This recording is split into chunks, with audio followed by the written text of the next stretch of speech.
ETF index mutual funds నేర్చుకుని stock మార్కెట్లో రాణించాలనుకుంటున్నారా? వెంటనే ఈ నెంబర్కి కాల్ చేయండి.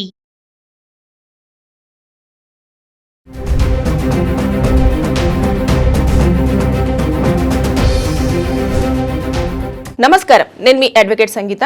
మ్యూచువల్ డివోర్స్ తీసుకునేటప్పుడు చాలా ప్రాబ్లమ్స్ ఫేస్ చేస్తున్నారు. అంటే మ్యూచువల్ డివోర్స్ అప్పుడు కూడా కోర్టులో కేసు రన్ అవుతున్నప్పుడే కొంతమంది మహిళలు వెళ్లి భర్త మీద మళ్ళీ క్రిమినల్ కేసులు ఫైల్ చేస్తున్నారు. అయితే అలా జరగకుండా ఉండాలి అంటే ఎలాంటి స్టెప్స్ తీసుకోవాలి, అసలు మ్యూచువల్ డివోర్స్ కు వెళ్లే ముందు ఇద్దరు కూడా వైఫ్ అండ్ హస్బెండ్ ఎలాంటి జాగ్రత్తలు పాటిస్తే వైఫ్ హస్బెండ్ మీద క్రిమినల్ కేసులు పెట్టకుండా ఉండే ఛాన్స్ ఉంటుందో ఒకసారి నేను మీకు వివరిస్తాను. ఫస్ట్ ఆఫ్ ఆల్, ఒక భార్య కానివ్వండి, భర్త కానివ్వండి, వాళ్ళిద్దరు కలిసి జీవించలేము, మేమిద్దరము కలిసి ఉండాలనుకోవట్లేదు అని చెప్పేసి ఏదో చిన్న రీజన్స్, ఫ్యామిలీ ప్రాబ్లమ్స్ అయి ఉండొచ్చు, లేకపోతే వాళ్ళిద్దరి మధ్యలో ఉన్న మిస్అండర్స్టాండింగ్స్ అవ్వచ్చు.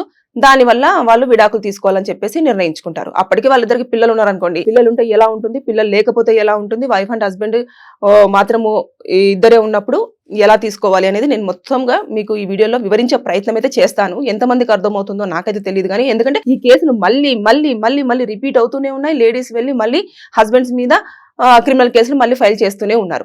అలా కాకుండా ఉండాలి అంటే ముందు మనమే జాగ్రత్తలు తీసుకోవాల్సింది ఏంటంటే, ఇప్పుడు విడాకులు తీసుకోవాలి అనుకున్నప్పుడు first of all me family మెంబర్స్కి చెప్తారు. చెప్పిన తర్వాత వాళ్ళిద్దరు ఒప్పుకున్న తర్వాత, ఫ్యామిలీస్ అంతా ఒప్పుకున్న తర్వాత పెద్దలను కూర్చోబెడతారు. పెద్దలను కూర్చోబెట్టేసి పంచాయతీ తెంపుతా ఉంటారు. అంటే ఊరిలో పంచాయతీలు ఉంటాయి కదా, అవి తెంపుతా ఉంటారు. ఎలా అంటే, ఇప్పుడు అమ్మాయి తరపున ఎంత కట్నం ఇచ్చారు, ఎంత బంగారం పెట్టారు, ఏం చేశారు, మరి మీరు ఎంత ఇవ్వాలనుకుంటున్నారు అమ్మాయికి, మరి ఇన్ని రోజులు నీతో పాటు కాపురం చేసింది కదా, కాపురం చేసినందుకు ఎంత ఇవ్వాలనుకుంటున్నారు, పిల్లలు కూడా ఉన్నారు, పిల్లలకి ఏమి ఇస్తారు అని చెప్పేసి ఇవన్నీ కూడా పెద్దలు మాట్లాడతారు. మాట్లాడేసి ఒక ఒప్పందానికి వస్తారు. ఒక అమౌంట్, నేను ఆ అమౌంట్ ని ఎలా చెప్పాలి, ఇంత అని చెప్పలేను, ఎవరి స్తోమతను బట్టి 5 లక్షలు ఉంటుంది, 6 లక్షలు ఉంటుంది, 10 లక్షలు ఉంటుంది, 15 లక్షలు ఉంటుంది. అలా ఎవరి స్తోమతను బట్టి వాళ్ళు అక్కడ ఒక నెంబర్ చెప్పుకుంటారు. ఆ నెంబర్ చెప్పుకున్న తర్వాత వాళ్ళు ఏం చేస్తారు, ఓకే ఒప్పుకున్నారు కదా, ఈ రోజు ఎంతో కొంత ఇచ్చేసేయండి, వాళ్ళకి నమ్మకం వస్తుంది అని చెప్పేసి అబ్బాయి వాళ్ళ చేతిలో నుంచి పెద్ద మనుషులు ఏం చేస్తారనంటే కొంచెము అమౌంట్ అనేది ఇప్పిస్తారు. అది ఏం చేస్తారు, ఏదో ఇచ్చినామని చెప్పేసి ఒక లెటర్ రాసి, ఒక బాండ్ పేపర్ మీద లాంటిది ఒకటి రాసి ఇచ్చేస్తారు.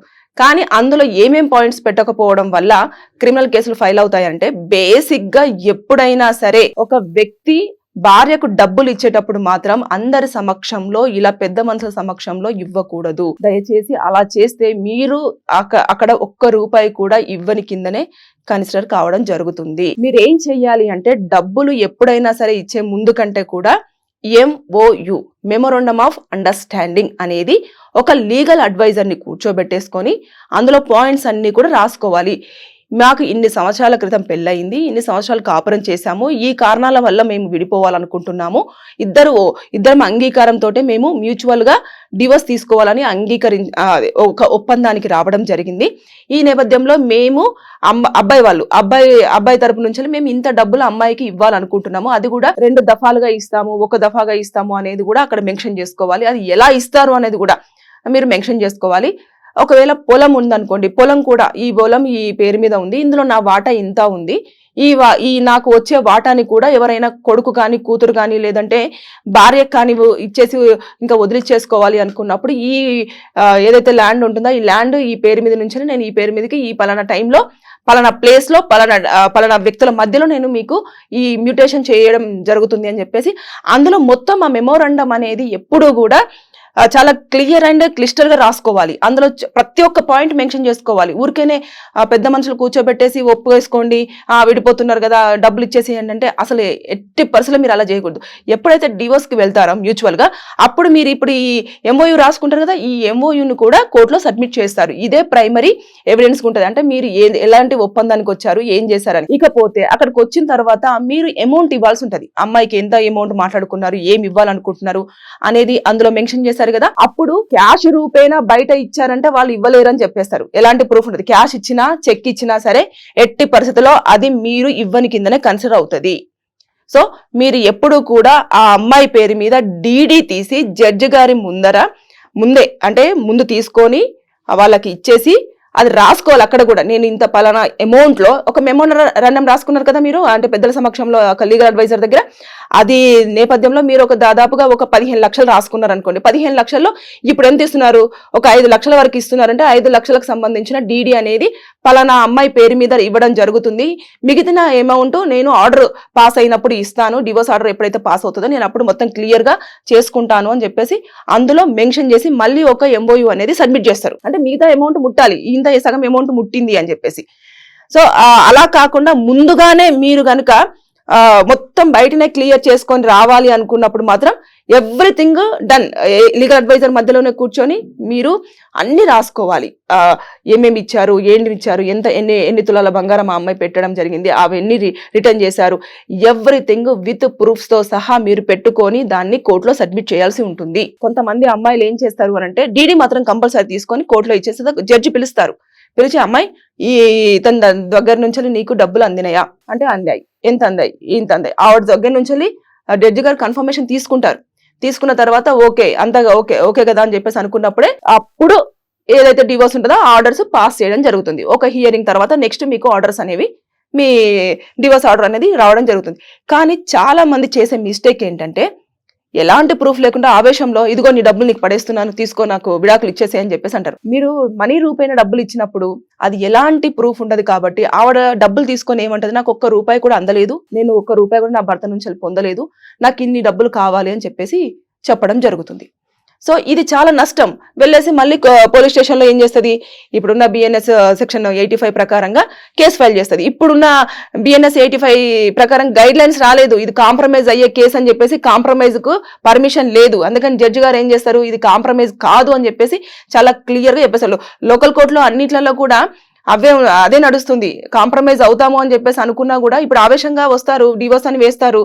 వేసిన తర్వాత నెక్స్ట్ ఏం వెళ్తారు, వీళ్ళు మేము అన్న అమౌంట్ ఇవ్వలేదు, నాకు ఇంకా ఎక్కువ అమౌంట్ కావాలని చెప్పేసి వీళ్ళ మీద క్రిమినల్ కేసులు ఫైల్ చేసినప్పుడు అది 85 కింద కన్సిడర్ అవుతుంది కదా. డిస్ట్రిక్ట్ కోర్ట్స్ రాగానే ఏం చేస్తున్నారు, లేదండి ఇది మాకు ఎలాంటి గైడ్ లైన్స్ రాలేదు కాబట్టి ఇద్దరు బోత్ పార్టీస్ ఒప్పుకున్నప్పటికీ కూడా ఇది కాంప్రమైజ్ కిందికి రాదు అని చెప్పేసి చాలా క్లియర్ గా చెప్పేస్తున్నారు. అందుకోసమని మీరు ఎప్పుడైనా సరే వైఫ్ ను వదిలించుకోవాలనుకున్నప్పుడు లేదంటే హస్బెండ్ తో దూరంగా ఉండాలనుకున్నప్పుడు మీరు MOU రాసుకొని చాలా క్లియర్ గా పాయింట్ టు పాయింట్ రాసుకోవాలి.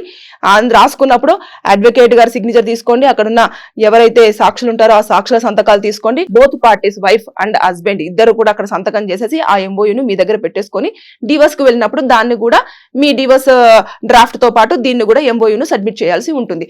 ఇక పిల్లల విషయానికి వస్తే చాలా మంది ఏం చేస్తారంటే పిల్లలు ఉన్నారు కదా, ఎవరి దగ్గర ఉండాలి, ఎవరు బాధ్యత తీసుకుంటారు అనుకున్నప్పుడు ఒక ఏజ్ వచ్చేంత వరకు కూడా తల్లి దగ్గరనే ఉంటారు. అప్పుడు తండ్రి ఏం చేస్తారు అని అంటే నేను ఎవ్రీ మంత్ ఇంత అమౌంట్ నేను పిల్లోడి పేరు మీద పంపించేస్తాను అని చెప్పేసి చెప్పడం జరుగుతుంది. సో అలా కాకుండా ఇంకా మొత్తం పూర్తి స్థాయిలో నాకు ఇంకా బాబు వద్దు లేదంటే పాప వద్దు, నేను ఇంకా అటువైపు వెళ్ళదలుచుకోవట్లేదు అనుకున్నప్పుడు సెటిల్మెంట్ చేసేసుకోండి. ఎలా అంటే పాపమును కానివ్వండి బాబును కానీ మీరే తీసేసుకోండి, నేను వారి పేరు మీద ఇంత FD చేస్తాను, ఆ FDకి ఎవరు గార్డియన్ ఉండాలి అనేది కూడా డిసైడ్ చేస్తారు. మీరు మాట్లాడుకోండి, తండ్రి తల్లి ఇద్దరుండి ఉన్న తర్వాత ఎప్పుడైతే అతనికి 18 years వస్తాయో అప్పుడు అది అతని పేరు మీదకి కన్వర్ట్ అయ్యేలాగా చూస్తారన్నట్టు. ఇన్ని ఉంటాయి. ఇవన్నీ రాసుకోకపోవడం వల్ల మళ్ళీ కేసులు ఫైల్ చేసి మ్యూచువల్ గానే వెళ్తున్నారు, తర్వాత క్రిమినల్ కేసులు పాపం వాళ్ళ మీద అట్రాక్ట్ అవ్వడం జరుగుతుంది. దానివల్ల వాళ్ళు మళ్ళీ అదొక కేసుకు తిరగాల్సి వస్తుంది. కాబట్టి ఇవి కాకుండా ఉండాలి అనుకుంటున్నప్పుడు మీరు ఈ జాగ్రత్తలు అయితే తప్పనిసరిగా పాటించాలి. కొంతమంది ఎవ్రీ మంత్ ఇస్తానంటారు. ఎవ్రీ మంత్ కంటే కూడా యాజ్ ఏ అడ్వకేట్ గా నేను చెప్పేది ఏంటంటే కంపల్సరీ మీరు 1 time సెటిల్మెంట్ చేసేసుకోండి, ఒకేసారి చేసేసుకోండి. తర్వాత కొంతమందికి ఇంకొక డౌట్ కూడా వస్తుంది, డివోర్స్ అయిపోయిన తర్వాత మళ్ళీ భార్య పిల్లోడి కోసమో లేకపోతే ఆవిడ కోసమో నాకు డబ్బులు కావాలి, నాకు తను ఇచ్చిన డబ్బులు సరిపోవట్లేదు, నాకు పోషణ చాలా కష్టం అవుతుందని చెప్పేసి మళ్ళీ వచ్చి కేసులు ఫైల్ చేయడానికి ఆస్కారం ఉంటుందంటే అసలు ఉండదు. డివోర్స్ అయిపోయిన తర్వాత ఈ బోత్ పార్టీస్ కి వైఫ్ కానివ్వండి హస్బెండ్ కి కానివ్వండి ఎలాంటి సంబంధం ఉండదు. పిల్లోడి పేరు మీద మీరు పూర్తి స్థాయిలో ఎంతో కొంత డబ్బులు ఫిక్స్ చేసి ఇంకా నాకు పిల్లోడితో ఎలాంటి సంబంధం లేదు అనేది కూడా కోర్టులో మీరు సబ్మిట్ చేయాల్సి ఉంటది. ఒకవేళ విజిట్ చేయాలనుకుంటే విజిటింగ్ అవర్స్ కింద కూడా మీరు ఒకటి MOU వేసుకొని నేను ఈ టైంలలో పలానా టైంలలో వచ్చి నేను అబ్బాయిని చూడాల్సి ఉంటుంది లేదంటే పాపను చూస్తాను అని చెప్పేసి చెప్పుకోవాలి. అలా అంతేకాని ఇష్టం ఉన్నట్టుగా పెద్ద మనుషులు చెప్పారు అంటే పెద్ద మనుషులు పంచాయతీలు చాలా క్లియర్ గా మెన్షన్ చేస్తారేమో, అది ఒక్కసారికి 2 సార్లు ఒక నెల గడుస్తుంది, కానీ అది చాలా క్లియర్ గా వెళ్ళట్లేదు. దానివల్ల మళ్ళీ కేసులు ఫైల్ అవ్వడం జరుగుతుంది, కోర్టుల చుట్టూ తిరగడం జరుగుతుంది. ఇక్కడ మ్యూచువల్ కే కష్టం అవుతుంది అని చెప్పేసి అనుకున్న టైంలో మళ్ళీ క్రిమినల్ కేసులతో మళ్ళీ మీరు ఇంకొక కేసులో అట్రాక్ట్ అవ్వడం జరుగుతుంది. సో ఎప్పుడైనా సరే మ్యూచువల్ డివోర్స్ తీసుకునేటప్పుడు ఎవ్రీథింగ్ ప్రతిదీ క్లియర్ గా ఆ MOUలో రాసుకొని చూసుకుంటేనే మీరు నెక్స్ట్ కేసులకి అట్రాక్ట్ అవ్వకుండా చాలా పీస్ఫుల్ గా మ్యూచువల్ గా డివోర్స్ తీసుకునే ఛాన్సెస్ అన్ని రకాలుగా ఉంటుంది. సో ఇవన్నీ జాగ్రత్తలు పాటిస్తే మీరు ప్రాబ్లం లేకుండా ఉంటారు. Thank you.